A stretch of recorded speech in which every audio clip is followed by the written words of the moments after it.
Luluto tayo ng chicken fillet. Ayan. So, nagpiprito na ako mga lala para yung ating mga estudyante makakain sila. Ayan. Ayan pa, oh. Na busy tayo ngayon dahil nga inaasikaso ko si Daddy Lolo dahil nga puso ngayon ng trangkaso mga lala.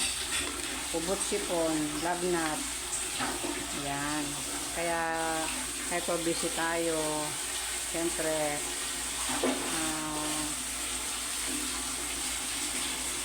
tayo ang dito sa bahay, kailangan tayo ang gaganap ng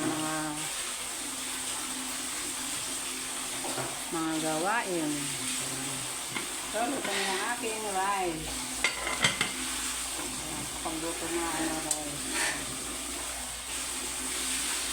Chicken fillet muna ang niluto ko mga lala. Kasi kahapon, nagnilaga kami ng manok. Ayan. Hanggang gabi na yon. Kaya, may gulay tayo. Mamaya ko kung gigisa tayo ng gulay. Meron tayong pampakbit dito. Ayan. Kailangan din natin aalisin yung gulay. Gulay is life, diba? Ayan mga lalab. Ito na yung ating chicken fillet. Ayan. Nakakain na yung ating estudyante. Umalis na. Ayan. Ayan. Gusto nila yung chicken fillet na niluluto ko. Ayan. Nagpapatira pa yung isa ko nga po na nagustuhan yata niya ngayon kumain. Puro kasi ito eh. Puro laman ng alam niyo naman yung chicken breast. Puro laman.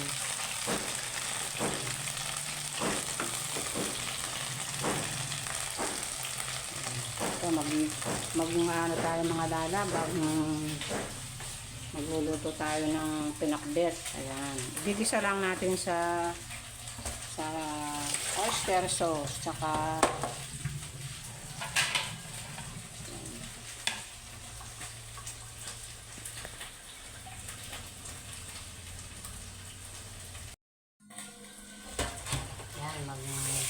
bumili ako ng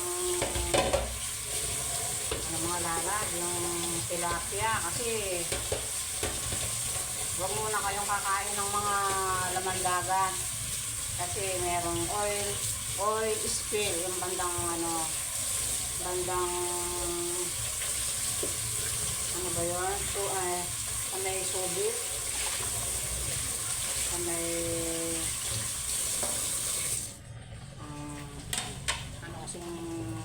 kasing dagat yun,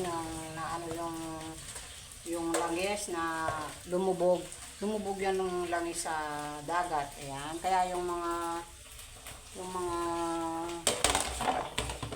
lamang dagat apektado. Kaya pag kinain natin yun, magtatae tayo. Kaya isang linggo na rin kami hindi kumakain ng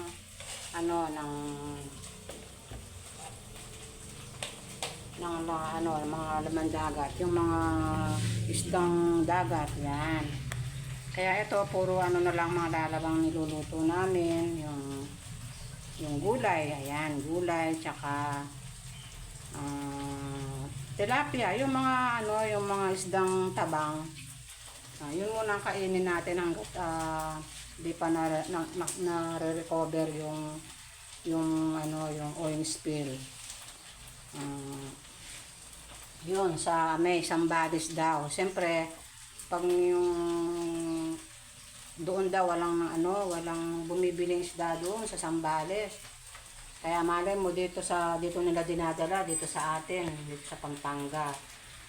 Pag nakain natin yun, magtatai daw tayo, magsusuka. Siyempre yun langis yun eh. Diba? Kaya yung mga shoutout ko sa mga kababayan natin, sinishare ko lang po ang nalalaman ko na huwag muna po kayong kumain ng isdang dagat yan. Tiis-tiis na lang muna po kahit na muna po kayo kahit sa palengke matumal yung isdang dagat. Walang bumibili. Kaya ito, bumili na naman ako ng tilapia. Ayan, bumili ako ng 2 kilo mga lalab. Ayan, 2 kilong yung ano, yung binili kong tilapia. Ayan. Isang linggo na kami hindi kumakain ng ano, ng tilapia. Ay, ng isdang ano, isdang dagat. So, ano naman tong tilapia mga lalab, oh, magandang klase naman. Ayan. Fresh na fresh, oh. Fresh from the farm. Ayan. Kahit yung mga kapatid ko sa Maynila, nagtatanong sila, sabi ko, huwag muna kayong kumain ng isdang dagat. Kasi hindi tayo sigurado sa mga isdang ano dinadala dito sa Pampanga.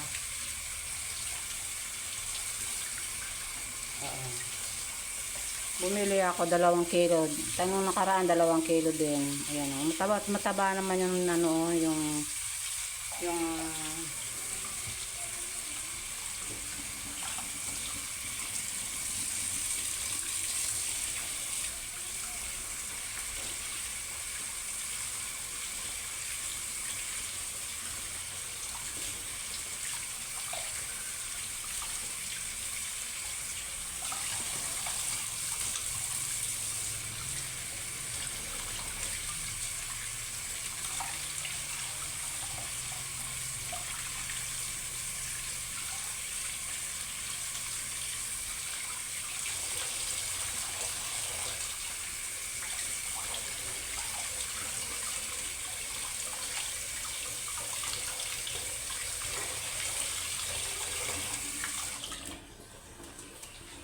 sunog na yata yung ating ito yung ating pinakbet o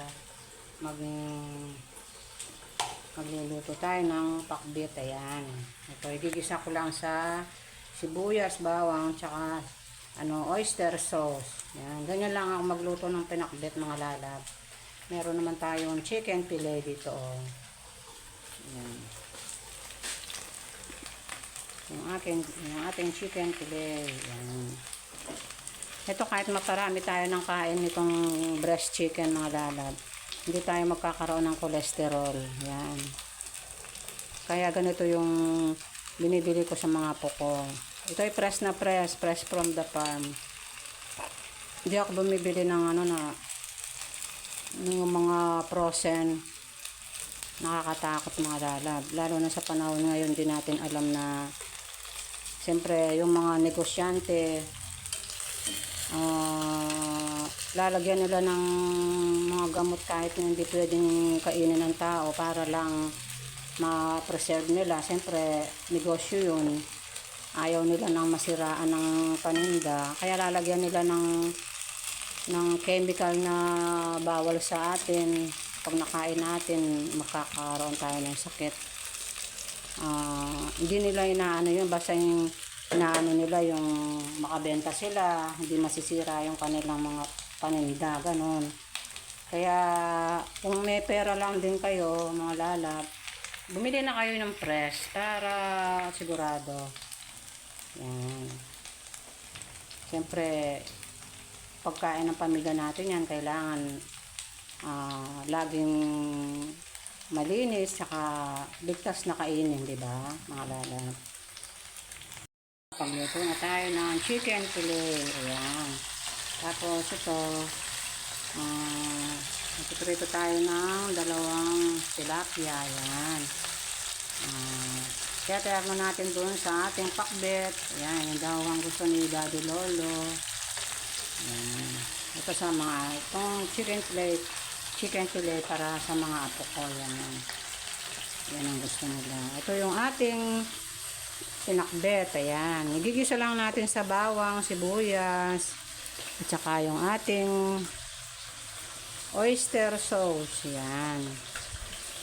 Konti lang itong gulay natin mga lalab. Kami lang 2 ni Daddy Lolo. Kasi mga apo ko, bihira lang kumain. Itong mga to kalabasa, ayan, kumakain sila. Yan. Isang supot lang ang binili ko. Yan. Yung halo-halo na. Mura lang, 25 pesos lang. Oh, may gulay ka na, di ba? At ito, may panghimagas tayo. Ito ay peras. Yan, pear. Yung peras natin mga lalab, napakamahal. Ayan. Pero fresh na fresh siya. O, tingnan mo. Yan.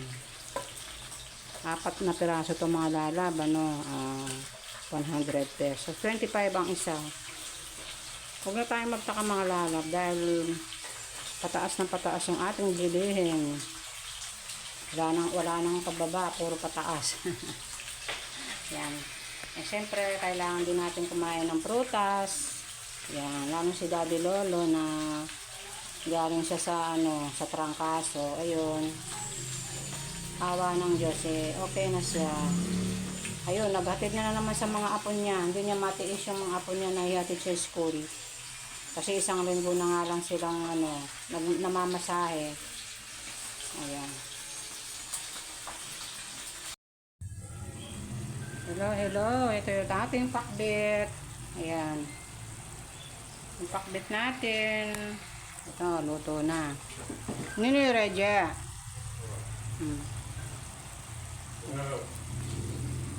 Sana pa. Sana ka. Okay lang.